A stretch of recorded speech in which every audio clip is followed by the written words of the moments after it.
take a look at this new knife from FLISSA. When I think of FLISSA, I think of this knife right here. And when I started my EDC journey, this knife, I mean, I think that this thing's still a banger. I think somewhere in the under $30 range or so for a D2 blade, but a crossbar lock that is so smooth. And this gray geometry right here is so good. I mean, this was one of my favorites still to this day, even though I don't carry it as much because I have other options. But starting out the first 6 months to a year of my EDC journey, this thing right here did not leave the pocket. And look at that, still perfectly aligned, still holding on. Great utilitarian blade there for everyday stuff. I absolutely dig it. This is probably one of my favorite, if not my favorite, FLISSA knife. But let's find out what this one here is all about, shall we? This is a new model. And let's see. First things first, we have a black G10. All right, check out the black G10. We got your regular texture here. And then you have kind of like a grenade, right? A little frag pattern going on there, if you will. That's looking nice. Nice and chamfer all the way around throughout. I like the little green accent on the pivot, right? Little accent linear tube back here. Check that out. Exposed liners with the standoff and the tube itself. And a deep pocket carry clip, which is not reversible. And it is about that much deep carry. So about that much will show out of the pocket pretty much. We have, let's see here, good alignment right there. And it looks like we have an opening hole. So let's go ahead and get this thing deployed here, shall we? Ooh, okay, that actually deployed pretty good, pretty good. All right, good deployment there. Thumb deployment, that feels good. The deployment is good with both, you know, thumb deployment and reverse flick. Yeah, absolutely, reverse flick is my favorite, I'll tell you that right now. We do have a liner lock with, let's take a look here, about, what is that, about a 20%, 20, 30% or so on the lockup right there. Nice little shake shutter on the return. Then we have this blade here, drop point blade with a D2 steel.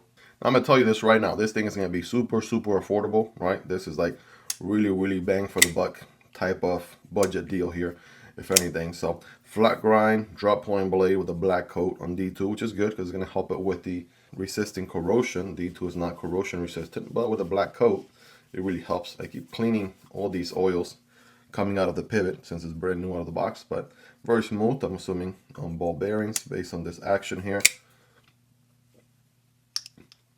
It absolutely feels like ball bearings, I would say. Then there's the ergos, right?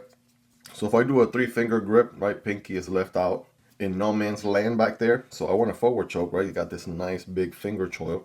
And I'll tell you what, that is exactly where it's at. You forward choke on this bad boy, and you are absolutely good to go, right? Ready to get some work done. Definitely got some control. That frag pattern right there is going to be very good for getting you the most grip possible. I do feel the pocket clip a tad bit, especially if I squeeze hard. I'm gonna give it a 8.5 out of 10. Yeah, that feels fair. I think it's maybe this little bill right section right here, right? That right there, just doing it for me. And it's just, it's a little stabby, not too bad. Again, 8.5 out of 10. But other than that, you got jimping here on the blade, right? Lock and loaded, ready to go. Absolutely digging the ergos. But while we're here, let's do a few other comparisons, right? There is the OG FLISSA knife. Right there, here is this one is the FL2450. They started putting, letter soup names on their knives after a while. This one has a name, yes, no, it doesn't, it just says D2. So that's also interesting there. Here's a front flipper from FLISSA. This one has a very CEO vibe to it. Take a look. And this one is the FL2430, right, for reference. Now next to some of the usual ones here in the channel, right, we got the MSI right there. We got the Stitch, right, those for my large knife people out there. There you go. Here's the PM2 and the Para 3. All right, take a look there. Those are going to be definitely larger knives for sure.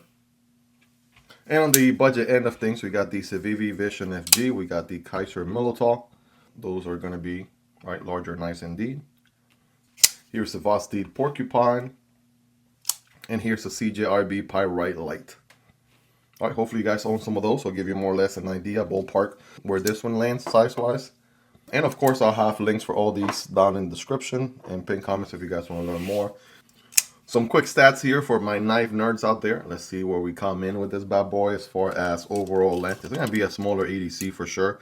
We're talking about under 6 inches. We're looking at maybe, what, 5.8, A5. 5.9 inches or so, and then the blade length is about under 2.5, like 2.4 ish. Cutting path is 2 inches on the dot, and the handle is 3.5 inches.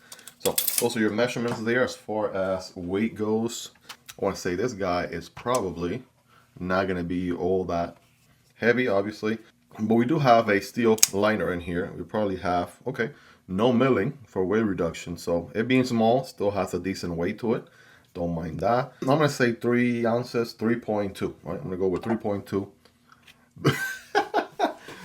Listen, I was going to go 3, but then I'm like, let's just throw 0.2 in there, because why not? And lo and behold, guess what? Turned out to be 3.2, 91 grams. All right, that is not bad for EDC at all, especially considering, right, the smaller size. Sometimes I get it right, sometimes I fail miserably. So let's see. We got blade stock thickness here of 0.11, which is a little bit thicker than the 0.12 average in the channel. And handle thickness here is going to be 0.50, which is exactly the average in the channel, right? 0.50, aka half an inch. Well, there you guys have it. That is the new FLISSA knife. Again, no model name to this, which I think makes their knife kind of look generic, right? If they gave it some names, that would absolutely, you know, make it more something worth remembering, right? The you know, Civivi Elementum, the Kershaw Leak, the Demco 8020.5, right? Those are names that, you know, Hodeca, right? Those are names that you're obviously going to remember, and you know exactly what those knives look like the moment you think of the name. But this one has no name to it, so I don't know. I just want to be devil's advocate here, just get a little satire. We're going to call it the Mini Acorn. Anyways, lame jokes aside, guys, what do you guys think about this knife? What are your thoughts on it? What do you like about it? What do you love about it? Is there anything you dislike about it? Let me know. I know you guys like to take some pictures and things like that. This knife will be linked down below if you guys are interested in checking it out, just like every other knife we saw in this video. Hope you guys really enjoyed this one. If you made it to the end, you're the real MVP. Hope you guys have a wonderful rest of your day. Take care, and I'll see you on the next one, either this one or this one. Peace.